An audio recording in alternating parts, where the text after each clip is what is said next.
Good evening and welcome to Nationwide today on the network service of the NTA. I'm Elizabeth Omori. We now begin with the inauguration of the Itakpe-Warri Rail project. President Muhammad Buhari is reassuring Nigerians that his administration will continue within the limits of resources to judiciously utilize the nation's commercial and industrial hubs towards boosting trade, generate wealth and create employment opportunities for sustainable economic growth.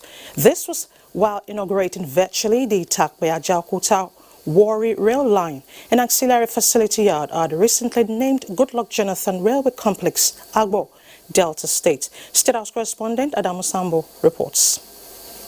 Since coming to power in 2015, the Buhari administration recognized the importance of rail transportation as a vital backbone towards supporting industrialization and economic development.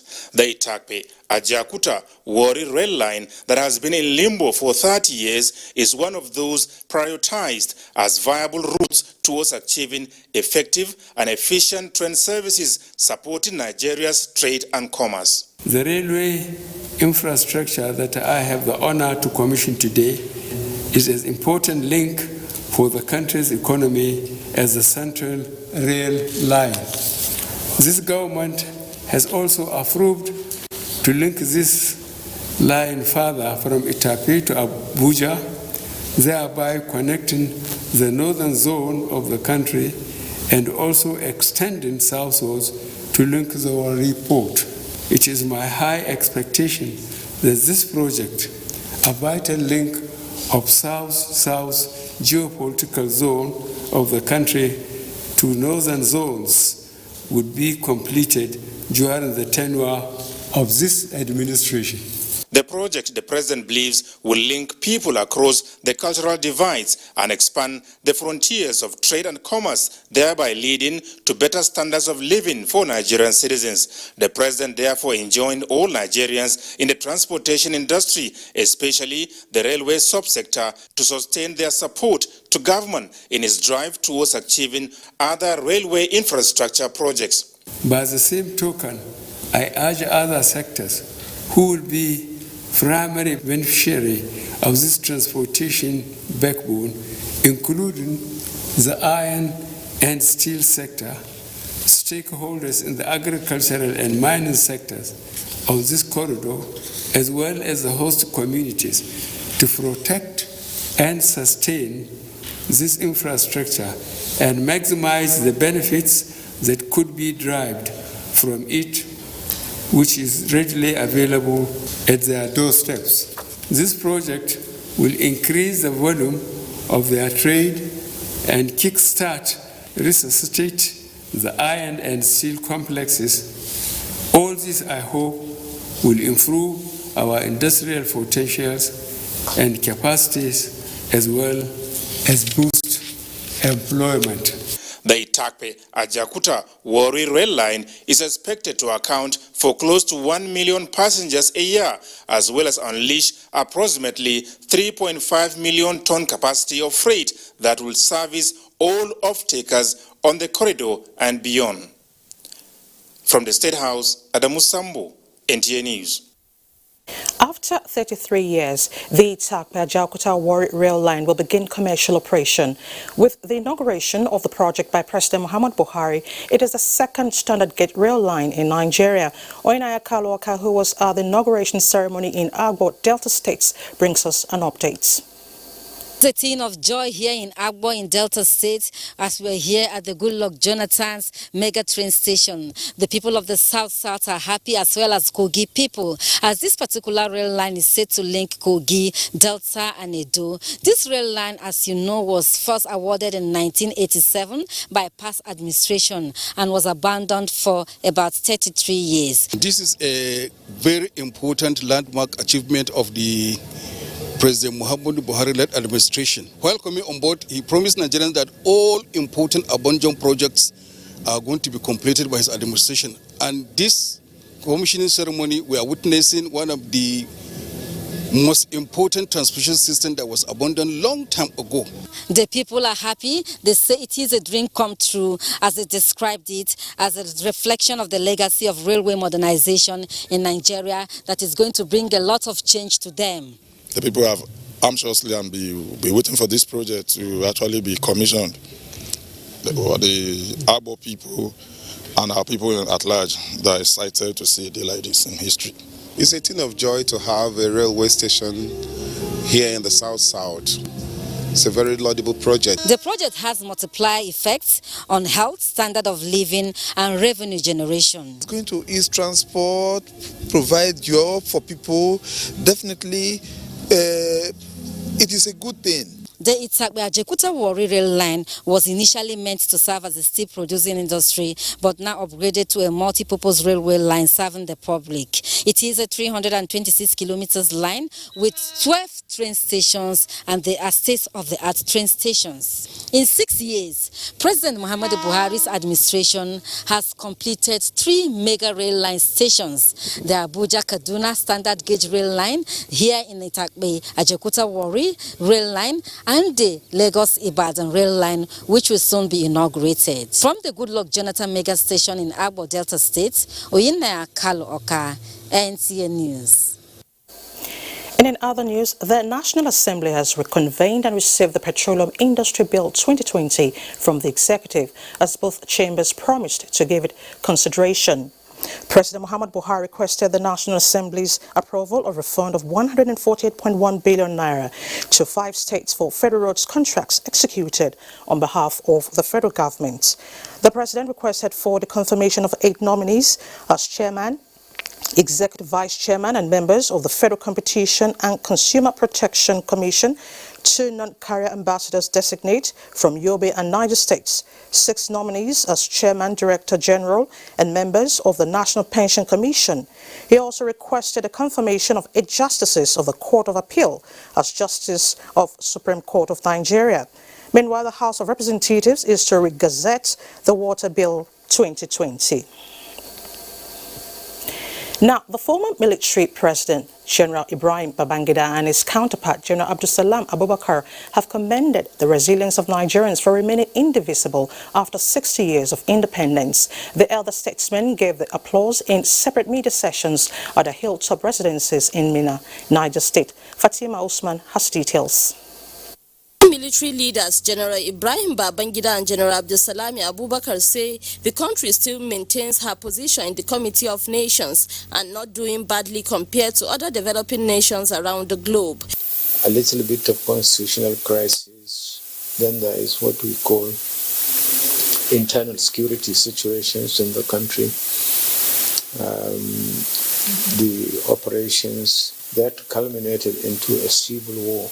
And we were able to go through all these problems and survived it. So I think I must say that we have done very well as a nation.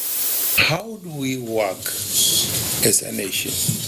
Every one of us puts a hand on deck to ensure that we do the right thing. Have we done our citizens' duty? Have we obeyed the law of the country? Have we paid our tax? According to the elder statesman, the strength of the country is in her number. Thus, it remains better to be united and called on political leaders to remain resolute towards the cause. We have still been able to remain a one united country, and I pray that we will remain one indivisible country. Nigeria is being seen as we are today as the biggest black nation in the world.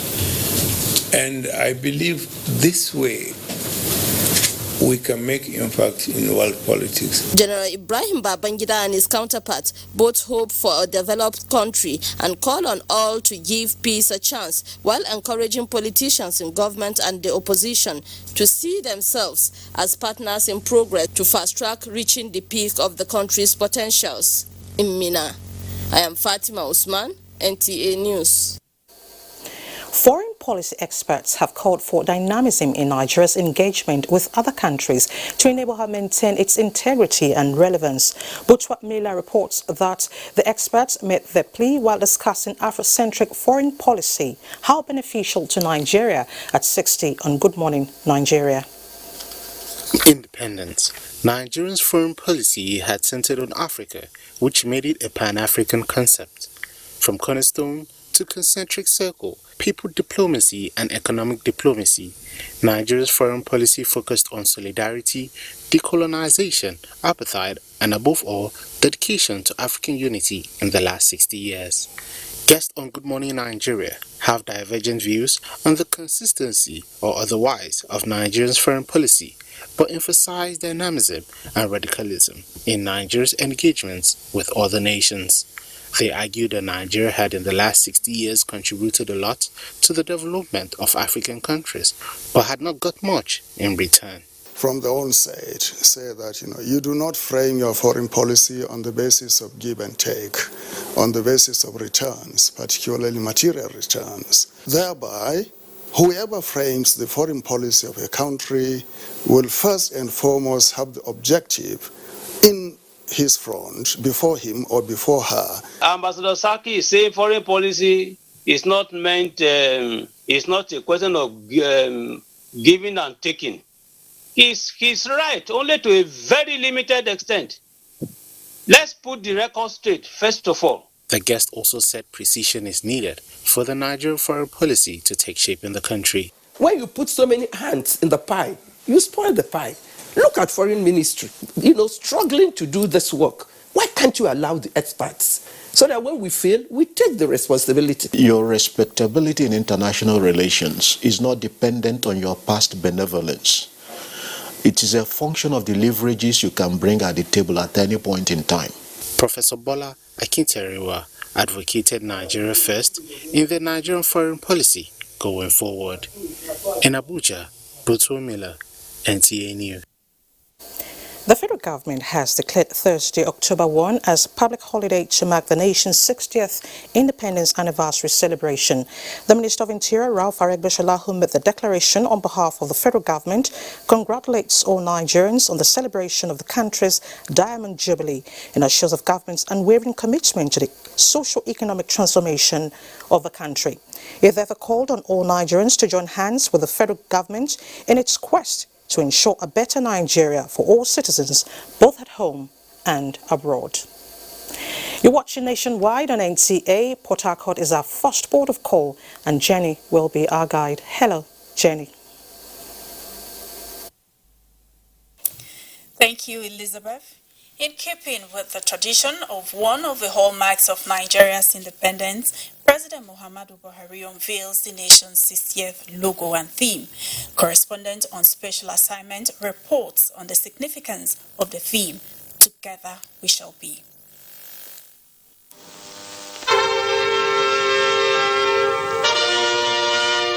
In 1960, history was made as the Union flag was lowered and was replaced by the Nigerian flag, signaling the formal handing over of power to a new and independent nation. The ceremony brought together Nigerians who ignored ethnic divide to celebrate the birth of a new nation. In keeping with the age-long tradition, President Muhammadu Buhari unveils the logo and theme for the 60th Independence Anniversary celebration, where he assures Nigerians that the federal government under his watch will consolidate on the gains of past heroes. Our founding fathers, in spite of the differences in faith, tribe, and tongue, came together to fight for Nigeria's independence. This shall be a befitting tribute to the struggles of our heroes past. The theme, Together We Shall Be, Nigerians say is apt as it recognizes the sojourn in the nationhood, identify challenges and what it requires to move Nigeria to its enviable stage among the Committee of Nations. There is nothing wrong actually with us being together for these 60 years, but there are some inherent vices we have to eschew, like greed, avarice and nepotism, ethnicity, and the rest. We should embrace character reformation so that we can have it changed. We're trying to talk about how we different tribes can come together in unison, can come together as one love. No matter where you come from, Igbo, Hausa, and Yoruba, we are to come together and love one another. The logo, which was a choice from Nigerians of all walks of life, depicts togetherness. The 60th Independence Anniversary celebration will be observed for a whole year, ending on September 30th, 2021. The Nigerian Army has assured international investors of maritime security within the nation's territorial waters. Flag Officer Commanding Eastern Naval Command, Rear Admiral David Adeniran, gave the assurance after 6 warships and 60 gunboats successfully completed exercise Sangasong along the Gulf of Guinea. Kingsley Amajiri reports. Oil theft, illegal oil bunkering, kidnapping, sea robbery, and piracy are among key security threats in the maritime sector. This exercise is intended to counter these threats, provide enhanced sea security, and restore investor confidence in Nigeria's waterways.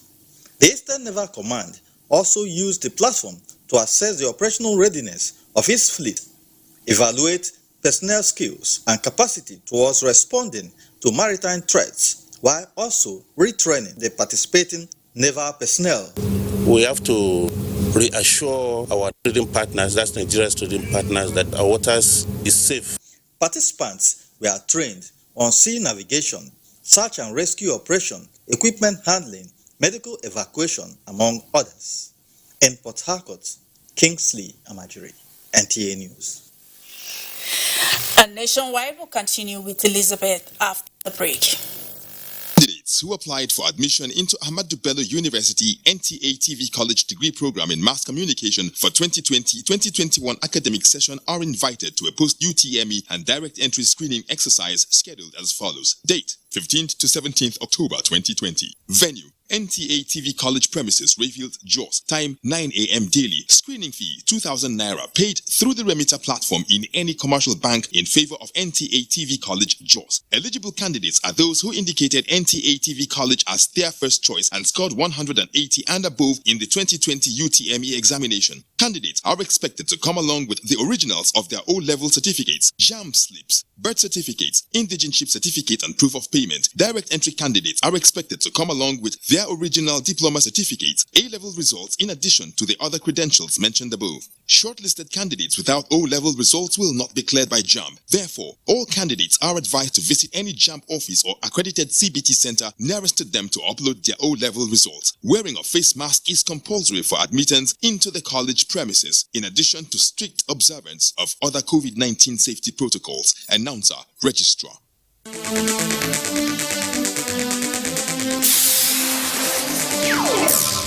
Nigeria at 60 and a journey to nationhood. What are the developmental strides, economic and socio-political growth? All these on Tuesday Alive this week as Nigeria marks 60 years of independence. Tuesday Alive and Nigeria's milestones. It is going to be incisive and educative. Join us on Tuesday at 10:30 p.m. Don't miss it.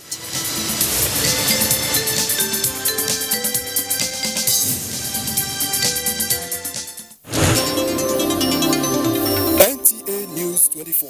A 24-hour news station brings to you news and happenings 7 days a week. News at 10 a.m., news update at 11 and 1 p.m. News desk at 3 p.m. and 6 p.m. and late evening news at 11 p.m. Follow us on any of our platforms and keep abreast of events and current affairs within and outside our shores. We are on DSTV channel 419, GoTV channel 46, Star Times channel 101 and Free TV channel 703. Join us. A new edition of TV Guide is out, featuring great personalities from all walks of life. expository interview with a young TV presenter who shows passion on what she does, Morayo Afolabi Brown of TVC. Pick a copy of this compendium of mind-blowing stories and get abreast with issues as regards media convergence, leadership, health, star profiles, star programs, fashion, sports, human angle stories, and lots more. Meet some media professionals within our space who have paid their dues in no small ways. TV Guide, very incisive, very educative, and compelling. Grab a copy at the vendor near you or NTA stations nationwide. TV Guide, your indispensable companion.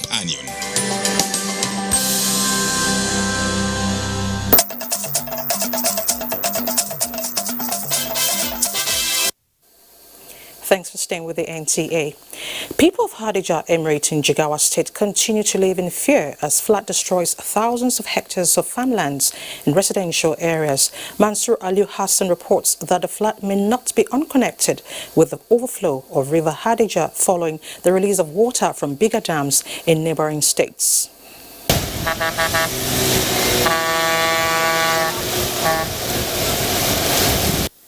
No fewer than 25 people have been confirmed killed, thousands rendered homeless, while many others are taking refuge in various public and private places. Due to incessant flooding since the rain started this year in Hadija local government area of Jigawa State. This nature's gift of rains is now a disaster to the Hadija community and its environs, as it destroys structure, kills many lives and washed away thousands of hectares of farmlands. Rescue efforts have since commenced by various youth in the affected areas, with a view to rescuing other communities from being ravaged by the flood. Public institutions such as schools were also not spared. Jigawa State Governor Muhammad Badaru Abubakar has since embarked on a sympathy visit to the affected communities, where he assured them of quick intervention. He further announced that while he awaits the report of the Flood Assessment Committee to submit its findings, federal government has since commenced the construction of embankments around the valley to prevent further incidents. And also ecological support funding awaits the state, all in efforts to mitigate occurrence. While the state government has since commenced arrangements to relocate the affected communities. In Duse, Mansur Aliu Hassan, NTA News. And the federal government is accelerating actions towards immediate takeoff of the Hydroelectric Power Areas Development Commission to address challenges of the riverine communities along River Niger and its offshores.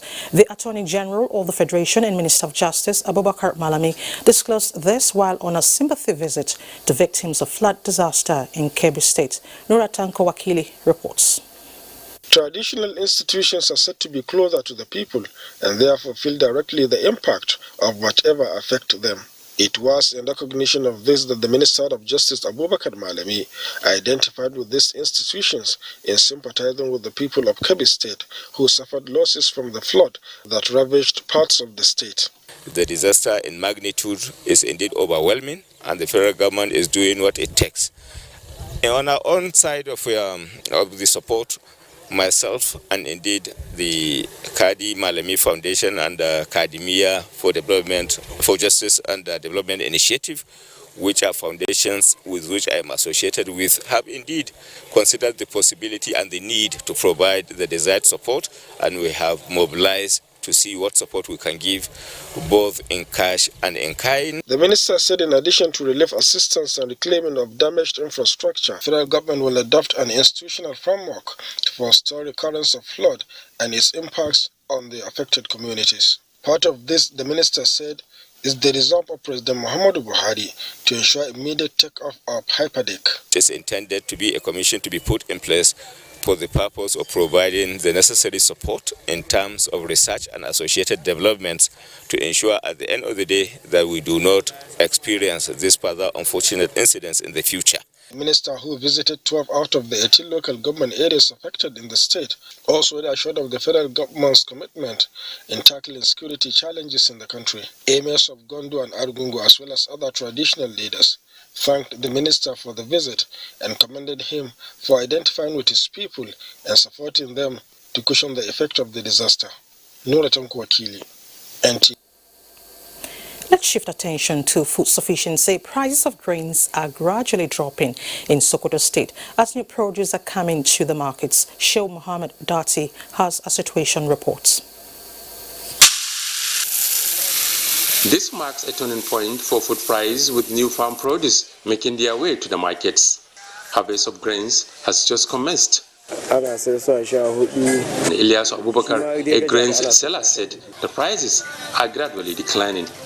A comparative analysis shows that a bag of millet that was sold for 18,000 to 19,000 naira is now 14,000 to 15,000 naira a bag.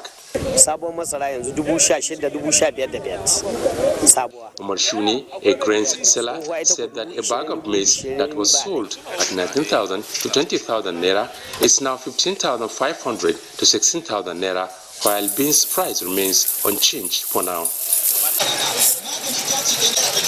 It is the same situation at the rice market, where rice price in recent times had reached record high. Umar Bello Kalamena, chairman of Rice Sellers, said new produce could be purchased between 35,000 to 37,000 naira a bag, as against 45,000 naira. Meanwhile, some farmers in the state are still counting their losses as torrential rains have submerged farmlands across the state. In Sokoto, Sheikh Mohammed Dati, NTA News. Now, the Ministry of Humanitarian Affairs, Disaster Management and Social Development has dissociated itself from a trending report in the media titled 2.72 billion naira for school feeding during lockdown diverted to private accounts. A statement by the Special Assistant to the Minister on Media, Nneka Nkem Anibeze, says the report emanated from a representation by the chairman of ICPC at the Second National Summit on Diminishing Corruption in Abuja, which was twisted and misinterpreted by mischief makers. The ministry hereby informs the public that the federal government colleges school feeding in question is different from the homegrown school feeding, which is one of its social investment programs, adding that the school feeding under scrutiny is feeding of students in federal government colleges across the country and is not under the Federal Ministry of Humanitarian Affairs, which only oversees homegrown school feeding for children in primary 1 to 3 in selected public schools across the country. The ministry describes those casting aspersions on the minister, Sadia Umar Farouk, as malicious and unfair, and calls on the ICPC to publish the names of persons, federal colleges and schools heads whose names have been found to be associated with the missing funds, and further calls on the general public to disregard the false reports. Vice President Yemi Osinbajo has called on Nigerians to key into the government whistleblower policy by providing useful information to relevant authorities to help combat corrupt practices in the country. The Vice President made the call at a national conference on whistleblower policy organized by the Federal Ministry of Finance, Budget and National Planning. In a sporting world, whistle is being blown to signal the beginning and the end of a game and when a foul play is dictated. But in this circumstance, it is a different ball game, as it is all about dictating financial foul play. The conference is to therefore discuss the implementation of the policy, challenges and the way forward. Vice President Osinbajo, who joined the conference virtually, urged the relevant agencies to leverage on the public window through tapping of information. Exposing corruption is for the good of our nation. In a game, referees are protected, which makes it easier for them to operate. And this brings the question about the protection of the whistleblower. That because information is provided, the whistleblower is at risk. So this bill, when passed into law, will provide added protection for the whistleblower. The National Assembly has become conversant with matrix of corruption and is then able to put together a robust set of legal framework to criminalize all manifestations of graft in and out of government. Highlight of the event was the cutting of a cake to mark Nigeria's 60th independence anniversary. The Inspector General of Police has reaffirmed his commitment to the federal government's efforts at curbing fraud, enhancing transparency and accountability. The IGP made this known during a courtesy call on him by the Auditor General of the Federation. The court's visit was informed by the need for both institutions to foster mutual understanding for the purpose of promoting accountability and transparency, which are cornerstones for socio-economic development of any society. The Auditor General noted that proper auditing of police armory and other logistics will help to facilitate proper planning and budgeting at any point in time. The IGP assured of the readiness of the police under his watch to cooperate with the force and Office of the Auditor General in ensuring accountable and transparent processes in the management of equipment and resources of the force. We now take you to Jos, where Felicia has the next set of reports on Nationwide. Hello, Felicia. Hello, Elizabeth. Welcome to Jos. Over 1,000 women in Plateau State have been trained in basic entrepreneurial procedures intended to sharpen their business skills for improved business productivity. Ndayan and Dayabagang reports that the two-day capacity training is by the Federal Ministry of Women Affairs. It was an electrifying moment for the women who could not hide their excitement for the privilege of being trained in micro, small, and medium enterprises towards improving their entrepreneurial skills and understanding various revenue streams and how to maintain their customers in the face of COVID-19. This has empowered me more to know how to manage my business. It will, actually help me to know how to manage myself, manage my family, manage my business. Before they begin to access these interventions from government, they know what is required of them as business people.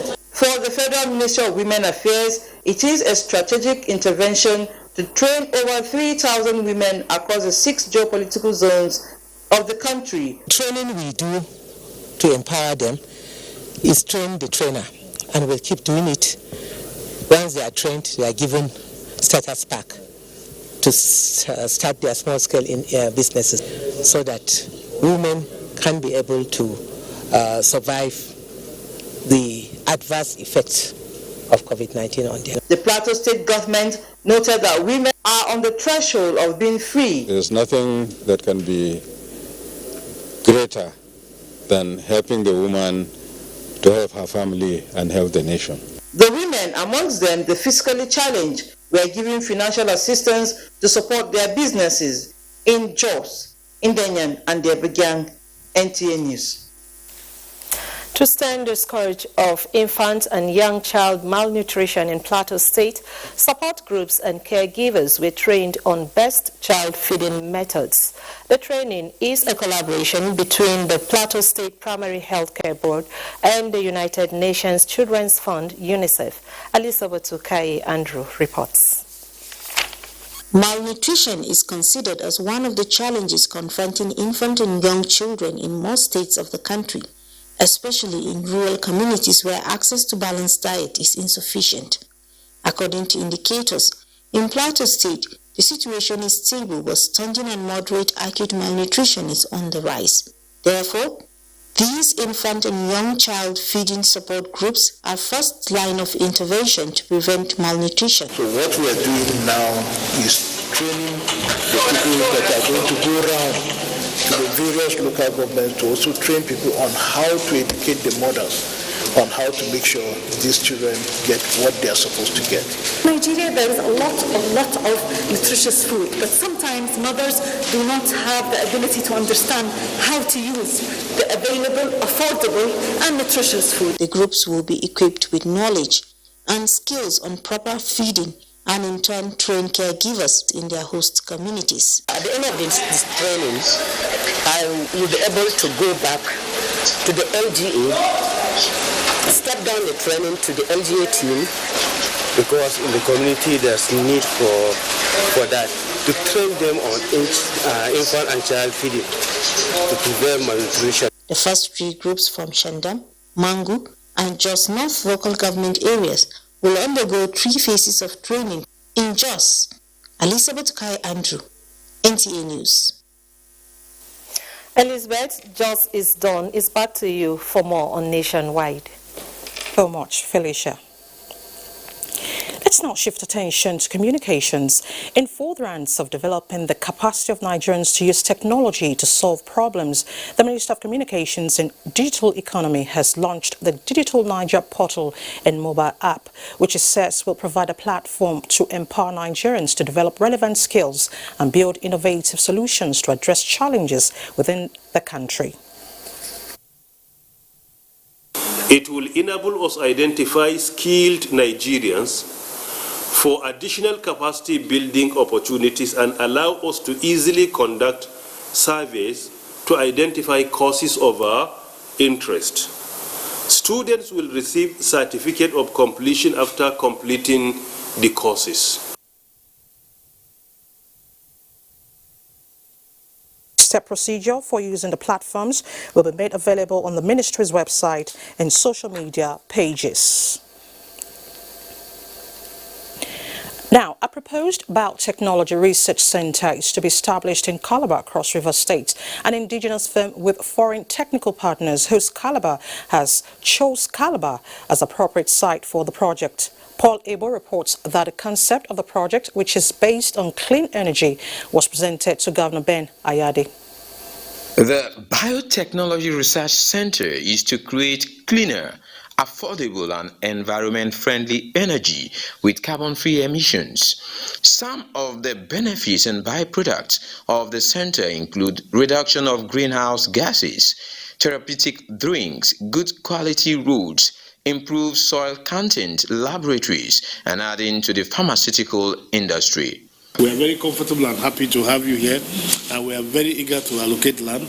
I just need a commitment that the handshake at the fullness of time will manifest into the project.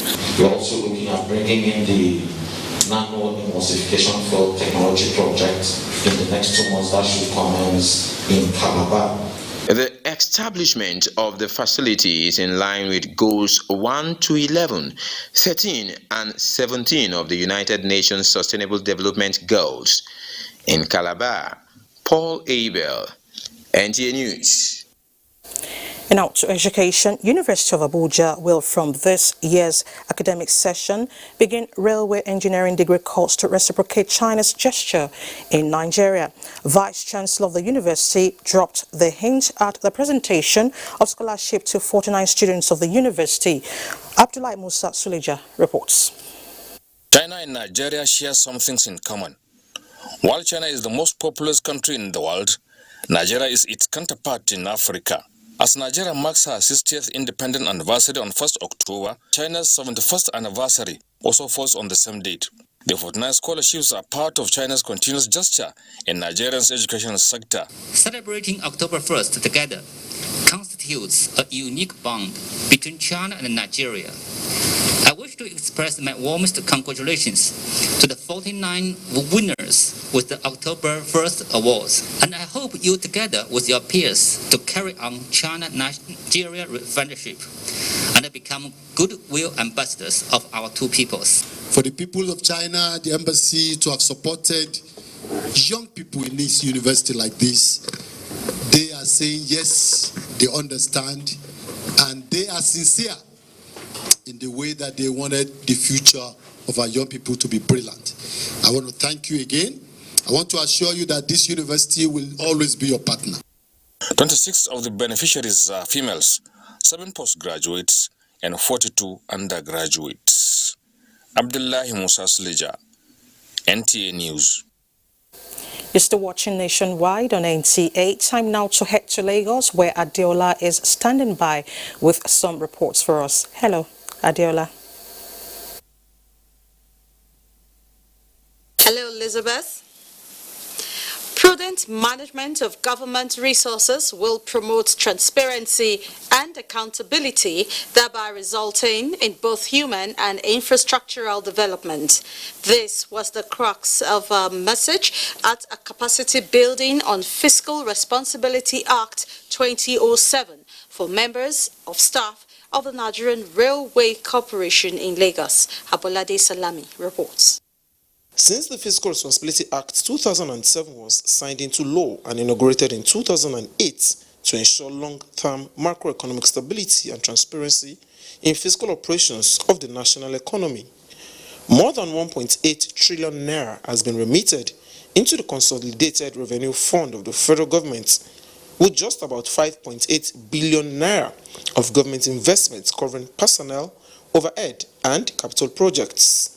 In its quest to ensure that all agencies in the schedule of the Fiscal Responsibility Act 2007 are sensitized to understand their role by the Act, members of the Nigerian Railway Corporation are taking through the rudiments and relevance of the Act. We believe that we should strengthen their ability on transparency, accountability, and prudent management of the fundings they must have received.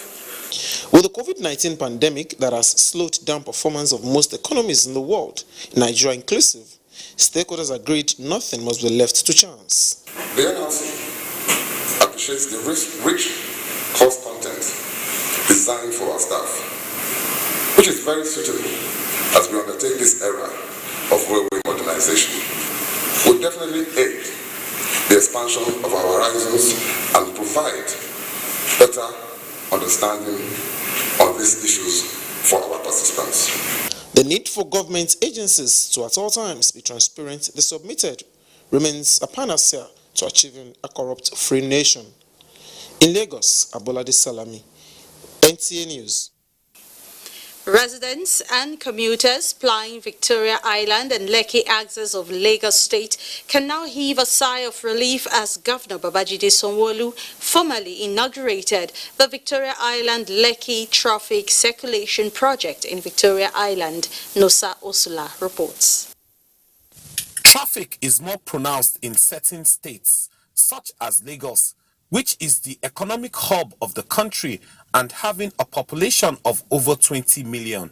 Governor Babajide Sanwo-Olu said the most critical challenge experienced on a daily basis by residents along the axis is the heavy traffic volume, and delivering the project has improved traffic flow, reduced travel time, and eliminates perennial flooding issues, which is a boost for the health and socio-economic well-being of residents. The traffic situation was responsible for a significant reduction in productivity, and it discourages growth in this highly commercial location. Governor Sanwo-Olu added that despite the economic challenges occasioned by the COVID-19 pandemic experienced worldwide in the last 8 months, his administration remains fully committed to bringing economic prosperity to residents by developing and facilitating delivery of world-class infrastructure to serve as the critical development driver of a greater Lagos vision. Our strategy on the transportation and traffic management pillar on our team's agenda, which by the way is the first pillar, was deliberately focused on infrastructure and innovative way to achieve a preconceived target and a reduction in travel time. The governor urged residents to take ownership of the infrastructure as the project remains a public infrastructure owned by all. Therefore, protecting them will further encourage governments to do more. In Lagos, Nosa Osula, NTA News. Elizabeth, is back to you because we're done from here. Thank you so much, Adiola. Now to the judiciary. Stakeholders in the Nigerian juvenile justice system have called for better parental and family care as a way of stemming the fast increase in juvenile crime rates in the country. This came from a virtual interactive session of attorneys general and heads of courts in Nigeria. Femi Okewo has the story. Put together by the Office of the Attorney General of the Federation in conjunction with the Presidential Committee on Correctional Service Reforms with support from the United Nations Children's Fund, UNICEF, the interaction is to help draw out ways of implementing amnesty and decongestion program for juveniles who have been deprived of their liberty both before and during the COVID-19 pandemic. Participants included chief judges and attorneys general of states across the country and international support agencies. And they all had various ways out of the present congestion of juveniles, most of whom are in custody in facilities meant for adults due to the near absence of juvenile remand homes across the country. to minimize violence against children by recognizing that childhood is the most formative period of a person's life and the time when individuals are most sensitive and strongly influenced. One of the major concerns of the committee during our visit to various states is the aspect of welfare for juvenile inmates. Central among their solutions are preventive steps such as good parenting along with family and societal care, which can keep the youth out of drugs and crime. In Abuja, Femi Okewu, NTA News.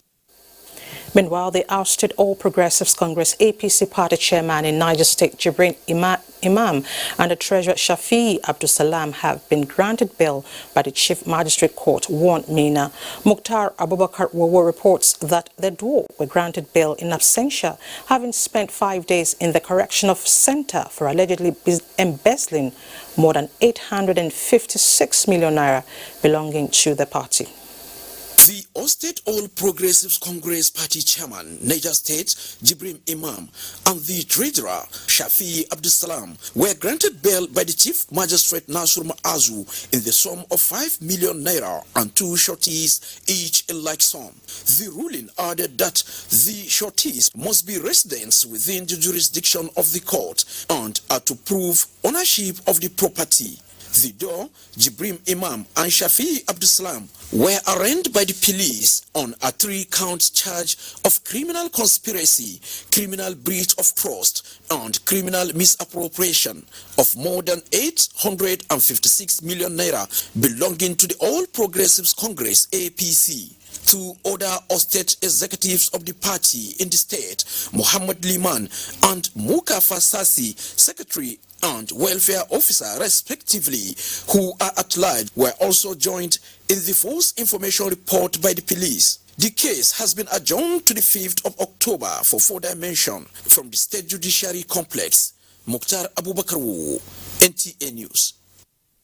And the All Progressives Congress Non-National Working Committee NEC members have joined the crusade of intra-party peace building among its supporters, particularly the founding members. This is to fast-track ongoing reconciliation as directed by the leader of the APC, President Muhammadu Buhari. Saliu Abdullahi reports. Having secured a second-term mandate to lead Nigeria for another term, the All Progressives Congress Integrity Group has agreed that sustaining the good work by the present administration requires genuine commitment and a formidable political platform like the APC. The consultative engagement by the group is a process of ongoing reconciliation as part of reforms within the APC. People that the entire members of this party trust us and give us mandate to lead at the National Executive Committee of this party to make sure that we identify things that need to be done and things that this our government has done right and the one that we feel we need to do more. APC stalwart and former Imo State Governor, Senator Rochas Okorocha says Nigerians' choice of President Muhammadu Buhari is one for a better future for the youth, majority of whom are being empowered with the creation of 100 million jobs targeted at them. For example, the anchor borrowers, where billions of naira has been released through the central bank, is all aimed at providing these 100 million jobs. And you have programs like the Special Public Works, which is currently ongoing, with over $67 billion naira put down just to create jobs, many jobs for the use of this country. You have the new Ministry of Humanitarian Services Affairs set up, all to also create job and palliative and solve the hunger problem. The APC group has been encouraged to focus on collective efforts to support the government to deliver the dividends of democracy instead of individual efforts for selfish gains. In Abuja, Salihu Abdullahi, NTA News. Let's take our last break on Nationwide today. We'll be right back.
Yes, that's the painful effect of what corruption costs you.